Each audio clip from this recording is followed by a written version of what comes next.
Hello student, here I am Tasneem Biradar with the new chapter of the Geography, an introduction to resource.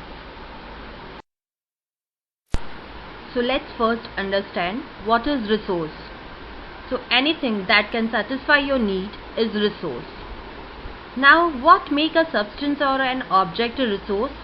So utility of that substance or usability make it a resource.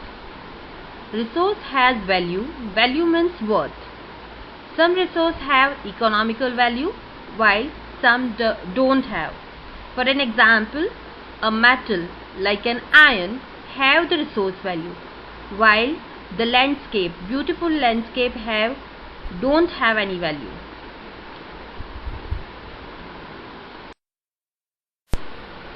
Resources are classified into three main categories: natural resource, man-made resource, human resource.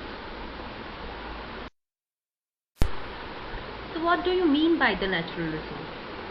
So natural resource which are drawn from the nature and which is used without much alteration or any modification is called natural resource.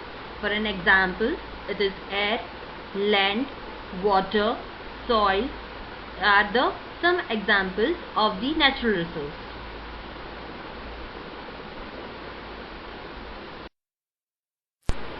Now, natural resources are developed on the basis of its origin, its stock, its availability, its distribution. So let's see the first option, that is the development of natural resources on the basis of origin. Now again it is divided into the two main resources, that is the biotic resources and abiotic resources. Biotic resource, that is all the living thing or the animals are the biotic resource. We use different products of this biotic resource, that is for example milk, timber, leather. Now the abiotic resource, that is the resource which are non-living, called the abiotic resource. For an example, air, soil, water.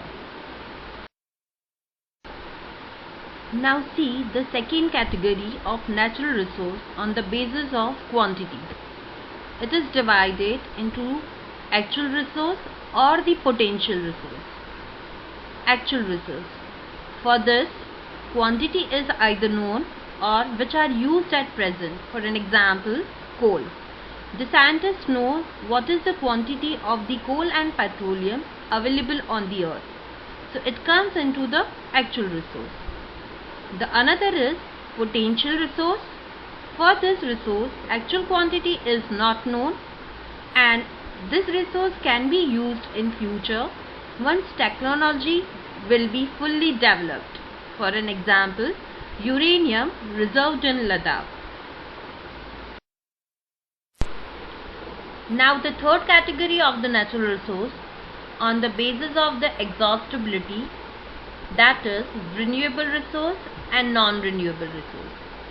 Renewable resources are such resources which are replenished quickly. For an example, solar energy, wind energy. And the non-renewable resources are those resources which take thousands of years to replenish. It cannot be possible in near future to replenish it. Example, coal, petroleum. The last category of natural resources on the basis of its distribution, that is ubiquitous resource and localized resource. Ubiquitous resource, this type of resource is available everywhere on the earth. That is, for example, air, water, land. The second is localized resource. These resources are found at the particular places. These resources are affected by the sum of the factors like climate, topography. Example, coal mines. Now, the second broad category of resource is the human-made resource. The natural resources with intervention of the human undergoes the drastic change is called human-made resource. Example, buildings, machines, bridges. As well, the mobile or the laptop, that is also the human-made resource. This is the last broad category of the resource, that is the human resource. People are the human resource. Improving their skills and creativity enable them to create the new resources, and by using that resources it can live the life of comfort.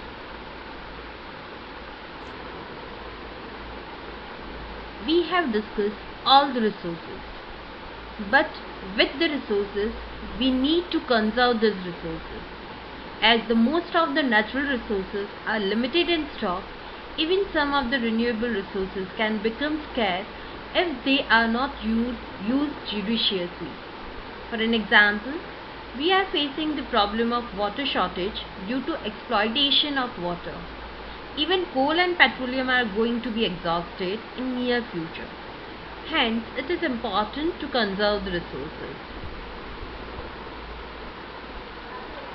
Conservation not only secure life but also save for the future generation.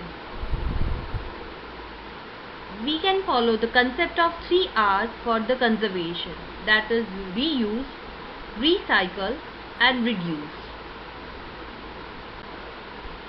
Sustainable development. This is also the one of the concept for conserving and development of the resources. Making a balance between our need and conservation of resource is called sustainable development. In easy way, we should use our resources and develop that in such a way that it provides enough time to replenish without harming our environment. So with this all the concept, we should maintain and preserve our life support system. We should ensure all renewable resources are sustainable. Diversity of the life of the earth should be conserved. Students, here are some of the terms given which will be useful to understand the lesson thoroughly. So it's all about resources. I hope your concept is clear about the resources as well as the classification for the resources and what is the conservation and the sustainable development. So dear students, stay home, stay safe. Goodbye from Tasneem Biradar.